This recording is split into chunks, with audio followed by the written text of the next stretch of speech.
Good afternoon, Jets Nation. Welcome to the Jude Jets Show. And the annual NFL meetings in Phoenix are going on right now. You know what that means? Press conferences. So here's everything important that Saleh and Douglas said in their press conferences on Monday.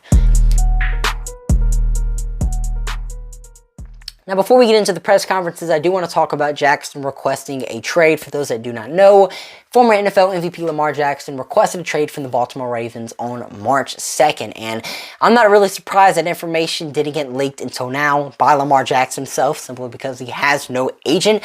But still, Lamar Jackson wants to play for a new team next year. I doubt he does play for a new team, but if the Ravens do acknowledge his trade request, I don't think the New York Jets are going to be calling their line, simply because Joe Douglas doesn't want Lamar Jackson. Now, I'm sure he would love to have Jackson on his team, but he said in his press conference today, or basically said, we're too dug into this Aaron Rodgers situation right now, and we don't want to get dug into Lamar Jackson.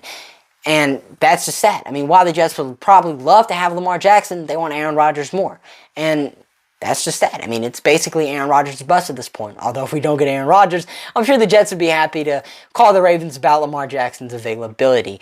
Now, while we're talking about Aaron Rodgers, and when are we not talking about Aaron Rodgers, let's talk about what, the Packers and the Jets said about him today in the press conferences. So Douglas basically said that the Jets aren't giving up a first-round pick for Rodgers, and they're in no rush to get this deal done. While the Packers, on the other hand, said they don't necessarily need a first-round pick in return for Rodgers, and are hoping the trade gets done soon. Now, a lot of people are taking what Quinnen said about, the compensation as, the Packers don't want a first-round pick in return for Rodgers. I mean, sure, maybe that's true, but I'm reading this as, you don't have to give us a first-round pick, but you better give us something that values out to a first-round pick. 2 seconds, a player that was drafted in the last year, Jermaine Johnson, something of that sort. That's the kind of vibes I'm getting from this, and I don't want Jermaine Johnson to get traded. Don't get that idea in your heads, but that's basically the vibes I'm getting from that. And as for who has the leverage in this thing, you can kind of push a little to the Jets side, because think about it. Why would we give up picks in 2023? Because they're probably the best picks we're going to have in a while, assuming we get Aaron Rodgers. I mean, we're most likely going to be a better team than 7-10 with Rodgers on the roster. I mean, if we won 7 games with 3 different quarterbacks, we could most likely win more than 7 with Aaron Rodgers. So if the trade goes beyond the draft and into off-season programs, the Jets are completely fine with that, because it's not like Rodgers is going to show up to OTAs anyway. We only really need him for training camp. And that's probably the limit for this trade for the New York Jets. While the Packers want to get this done soon, before the draft, so they can get the best picks possible. That's just my little tidbit on that, and all the latest intel we got on Rodgers. The Packers also said that Rodgers has basically ghosted them, so for any of you who thought he could potentially return to Green Bay, it's most likely not going to happen.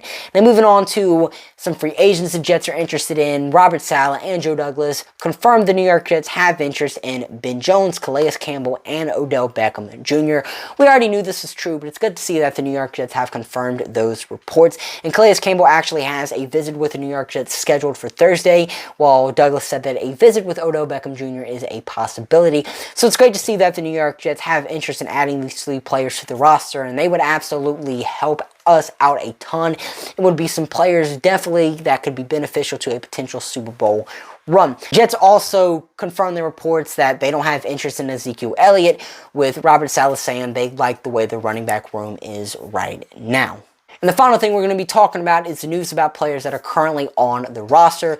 So Robert Saleh mentioned today that Carl Austin will be back next year, Zach Wilson will be QB2, Elijah Vera-Tucker will be back at right guard. He wants Corey Davis back, and Douglas mentioned that negotiations with Quinnen Williams are in a good place. Now, starting off with Q's contract, it's great to see that him and the Jets are in a great place in terms of these negotiations. I don't think he's going to get a contract extension done before the draft, but any time after that is where I think it happens. The off-season program starts in May. Quinnen Williams did say he would hold out of the off-season program if he doesn't get a contract done before then. So hopefully the Jets can get it, done before then. But ultimately, I do think it gets done before training camp at the latest. I doubt this drags on until the season. Knock on wood. Now, Corey Davis being back is definitely interesting, because with the New York Jets having this interest in Odell Beckham Jr. confirmed, I mean, even going to limbs saying, we would love to have him in for a visit, it's interesting to see that the Jets want Corey Davis back. Now, maybe this is all bluff. Maybe they're just, giving Corey Davis this love in case they aren't able to land Odell, because if we're not able to land Odell, Corey Davis can happily come back as our wide receiver 3. But if we sign Odell, have Corey on the roster, this wide receiver room gets very crowded. And I mean, it would be okay if Corey Davis was making, like $4 million a year, but he's making $11 million. So that's where it gets tricky. Why would we pay a guy $11 million to be our wide receiver 4?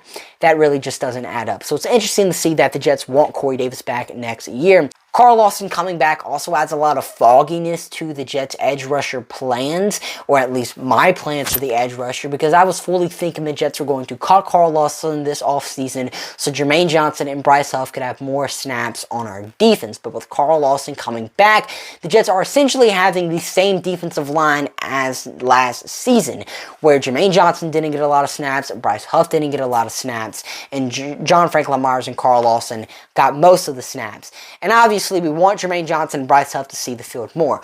So obviously, you would have to expect changes are going to be made. And, it's glad to see Carl Lawson coming back. He was recovering from his Achilles last season. And if Jermaine Johnson and Bryce Huff don't do good next year, we know that we have a solid and proven edge rusher on the roster in Carl Lawson. Zach Wilson being QB2 next year doesn't really alarm me. I mean, sure, would it have been nice to get a proven backup quarterback in the league? Sure, that would have been nice. But having Zach Wilson as a QB2 also improves his development, because we know Aaron Rodgers isn't going to be our quarterback for probably the next 5 years. We know he's not a long-term plan at QB, but Zach Wilson could be that long-term plan. He could be our future at the position.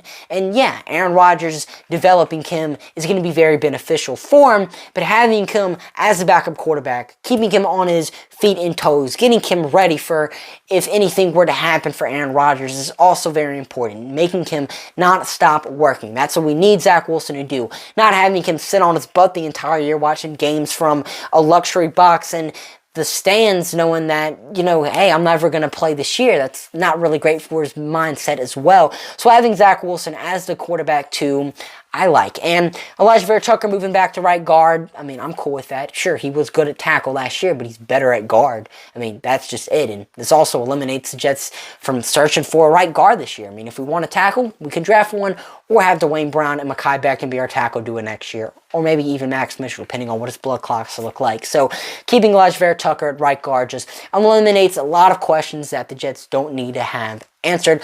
But that's my breakdown of the league meeting press conferences the Jets had. What are your thoughts on my video? Thoughts on their comments? Comment it down below. But I'm your host, Jude, signing off for now. See you guys later. Peace.